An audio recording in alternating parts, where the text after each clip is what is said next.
भाग्य को कोसने वाले लोग इस कहानी को जरूर सुने। एक बार एक इंसान अपनी जिंदगी से बहुत परेशान था। वह हर समय अपने आप को कोसता रहता था कि क्या जिंदगी मिली है, मुझे क्या जीवन है, हर परेशानी मेरे साथ ही है, हर दुख मुझे ही आकर घरता है, हर झंझट मेरे ही सर पड़ती है।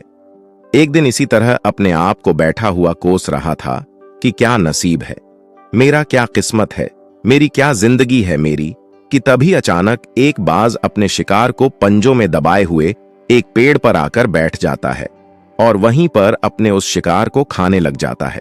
यह परेशान आदमी जब उस बाज को देखता है तो कहने लगता है कि क्या जिंदगी है इसकी, क्या जीवन जी रहा है, मजे का।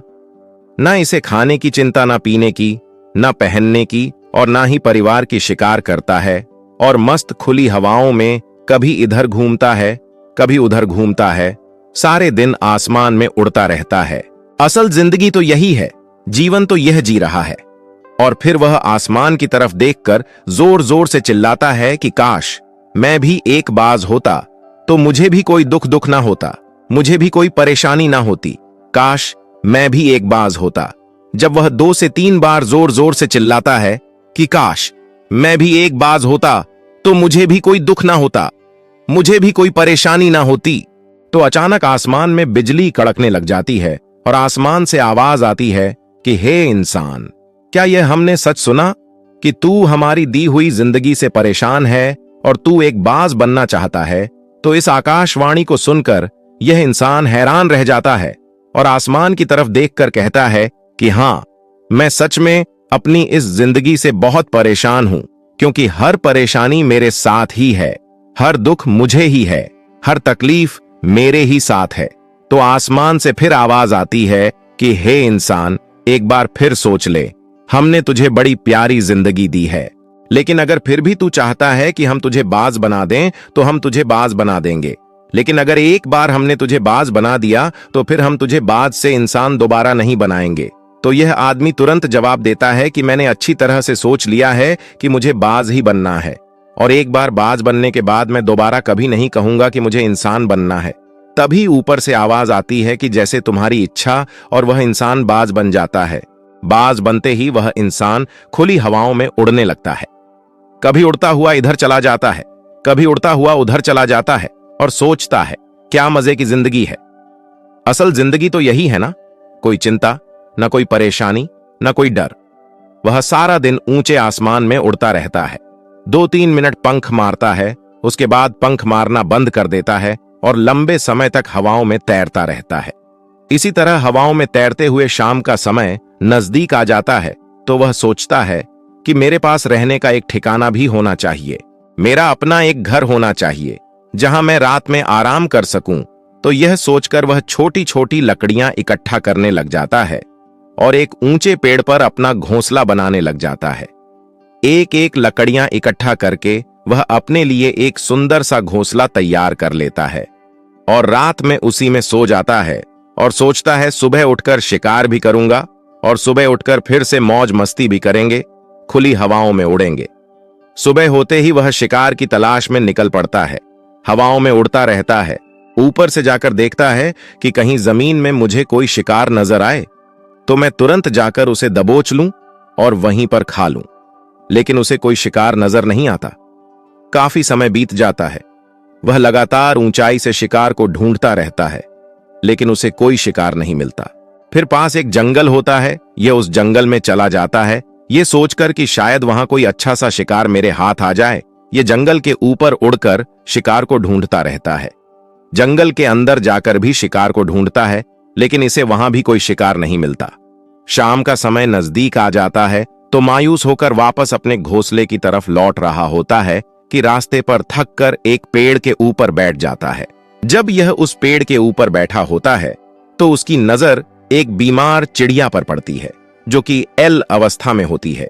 यह तुरंत जाकर उसे दबोच लेता है, उसके पंख निकालकर अलग कर देता है और उसे खा जाता है। उस चिड़िया को खाने के बाद वह अपने घोंसले की तरफ उड़ जाता है और रास्ते में सोचता है कि चलो बीमार चिड़िया ही सही, लेकिन कुछ तो खाने को मिला। वह अपने घोंसले पर पहुंचकर आराम करने लगता है और सोचता है सुबह एक अच्छा सा शिकार पकड़ूं और अपनी भूख मिटा लूंगा। जैसे ही सुबह का प्रकाश होता है, यह निकल पड़ता है। अपने शिकार की तलाश में हवा में उड़ता रहता है। लेकिन आज फिर कोई शिकार इसके हाथ नहीं आता। काफी समय बीत जाता है। यह ऊंचाइयों पर जाकर अपनी तेज नजरों से शिकार को ढूंढने की पूरी कोशिश करता है, लेकिन इसे कोई भी शिकार नजर नहीं आता। फिर यह पास के उस जंगल की तरफ चला जाता है, लेकिन इसे वहां भी कोई शिकार नहीं मिलता। इसी प्रकार पूरे दिन उड़ते उड़ते शाम का समय नजदीक आ जाता है, तो यह निराश होकर वापस लौटने लगता है और रास्ते में एक पेड़ पर आकर बैठ जाता है। सोचता है शायद आज फिर कोई बीमार चिड़िया मेरा इंतजार कर रही हो, लेकिन हर बार किस्मत मेहरबान थोड़ी होती है। आज इसे कोई बीमार चिड़िया नहीं मिलती। यह थक हार कर वापस अपने घोंसले की तरफ चल पड़ता है और घोंसले पर पहुंचकर भूखा प्यासा ही सो जाता है और सोचता है कल सुबह एक बड़ा सा शिकार पकड़ा और आज की भूख भी मिटा लूंगा। रात को अपने घोंसले में सोया होता है, गहरी नींद में होता है कि तभी एक भयानक तूफान आता है। इस तूफान की हवा इतनी तेज होती है कि इसके घोंसले को उड़ाकर एक जगह फेंक है और उए कहीं दूर दूसरी जगह फेंकते हैं, तो यह जहां पर गिरता है वहां नीचे एक नोकदरा लकड़ी पड़ी होती है, जो इसके पंजे में गड़ जाती है और इसे बुरी तरह घायल कर देती है। तूफान के रुकने के बाद बारिश शुरू हो जाती है। तेज बारिश होती रहती है, पर यह किसी तरह से पेड़ों के नीचे छुपकर बैठा रहता है। बड़ी मुश्किल से इसकी रात कटती है। जब सुबह होती है तो बारिश रुक जाती है। बारिश के रुकते ही चारों तरफ खुशियां छा जाती हैं। चारों तरफ हरियाली छा जाती है। नदियां और झरने तेजी से बहने लगते हैं। सब कुछ फिर पहले के जैसा हो जाता है। लेकिन यह बाज अब पहले के जैसा नहीं रहा। इसका पांव बुरी तरह घायल हो चुका है। इसके पंजे में जो लकड़ी लगी थी, उसकी वजह से इसका पंजा बुरी तरह छत बिछत हो गया है। और मैं आपको बता दूं कि बाज का जो पंजा होता है, वह उसके शिकार को पकड़ने के लिए सबसे जरूरी होता है, क्योंकि बाज अपने पंजों से ही अपने शिकार को पकड़ता है, दबोच होता है और फिर अपनी चोंच के माध्यम से नोच नोच कर खाता है। लेकिन अब इस बाज का पंजा बुरी तरह से घायल हो चुका था और वह पिछले 2 दिनों से भूखा भी था। यह शिकार की खोज में थोड़ा सा उड़ता है कि शायद फिर कहीं कोई बीमार चिड़िया इसे मिल जाए, लेकिन कहां बार बार कोई बीमार चिड़िया मिलने वाली थी। वह कुछ देर तक उड़ता है, लेकिन फिर भूख और दर्द के मारे थक कर एक पेड़ पर आकर बैठ जाता है। वह पेड़ पर आकर बैठ तो जाता है, लेकिन उसे पता नहीं था कि यहां एक और मुसीबत उसका इंतजार कर रही है। और वह मुसीबत यह थी कि 8-10 कौओं का एक झुंड मिलकर इसे परेशान करने लग जाते हैं। इसके ऊपर आकर इसके घाव में चोंच मारने लग जाते हैं। उन्हें भी पता चल जाता है कि यह बाज घायल है और भूख की वजह से कमजोर भी है। यह बाज उनसे बचने के लिए थोड़ा सा उड़ता है और फिर जाकर बैठ जाता है। उनसे पीछा छुड़ाने का प्रयास करता है, लेकिन वह फिर इसके पीछे आ जाते हैं, तो यह फिर उड़कर थोड़ी दूर चला जाता है। लेकिन वह इसका पीछा नहीं छोड़ते और बार बार इसके पास आकर इसे परेशान करते हैं।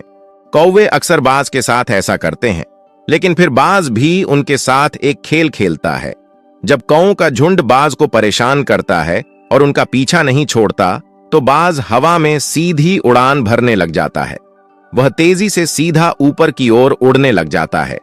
कौवे भी उसके पीछे उड़ते हैं, लेकिन कुछ देर तक उड़ने के बाद कौवे ऐसी ऊंचाई पर पहुंच जाते हैं जहां पर उन्हें ठीक से ऑक्सीजन मिलनी बंद हो जाती है।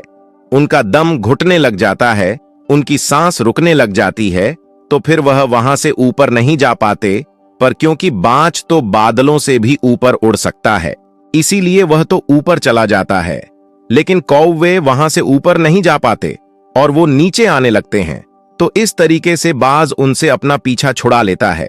लेकिन ऐसा करने के लिए, इतनी ऊंची उड़ान भरने के लिए इस बाज के पास उतनी ताकत नहीं थी, क्योंकि यह भूखा भी था और घायल भी था।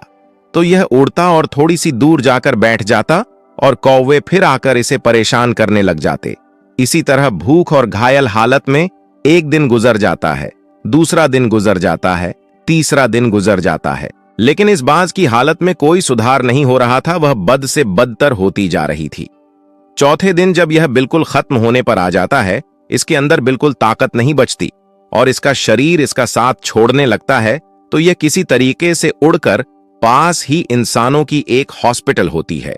उसकी छत पर आकर बैठ जाता है और वहां से आने जाने वाले मरीजों को देखता है और अपने आप से कहता है कि काश आज मैं एक इंसान होता तो ऐसे छोटे मोटे जख्मों का हॉस्पिटल से इलाज करवा लेता, या किसी को बता देता कि मैं भूखा हूं, परेशान हूं, मेरे साथ यह परेशानी है। लेकिन आज मैं एक ऐसा बेजुबान परिंदा हूं जो किसी से कुछ नहीं कह सकता, किसी को अपना दुख नहीं बता सकता, किसी से कोई मदद नहीं मांग सकता। यही बात सोचकर वह उसी छत पे अपना दम तोड़ देता है। वह अपनी जान की कुर्बानी तो दे जाता है, लेकिन साथ ही साथ हमें यह सीख भी दे जाता है कि आपको जैसा बनाया गया है, आप जैसे भी हो उसी में खुश रहो और उसी में बेहतर करने की कोशिश करते रहो, ना कि इस बात से परेशान रहो कि काश मैं ऐसा होता, काश मैं वैसा होता, काश मैं यह बन जाऊं। आपको जैसा भी बनाया गया है, आप उसी में अपना सर्वश्रेष्ठ करने का प्रयास करते रहो। दोस्तों, यह कहानी तो काल्पनिक है, लेकिन हमें जीवन का एक बहुत ही महत्वपूर्ण नियम सिखाकर जाती है कि हम जैसे भी हैं अच्छे हैं। बस हमें उसी में अपना सर्वश्रेष्ठ करने का प्रयास करते रहना चाहिए। दोस्तों, अपने भाग्य को मत कोसिए। जो कुछ भी आपको मिला है उसमें ही खुश रहिए और मेहनत करिए, अपना भाग्य को खुद से बदलिए। धन्यवाद।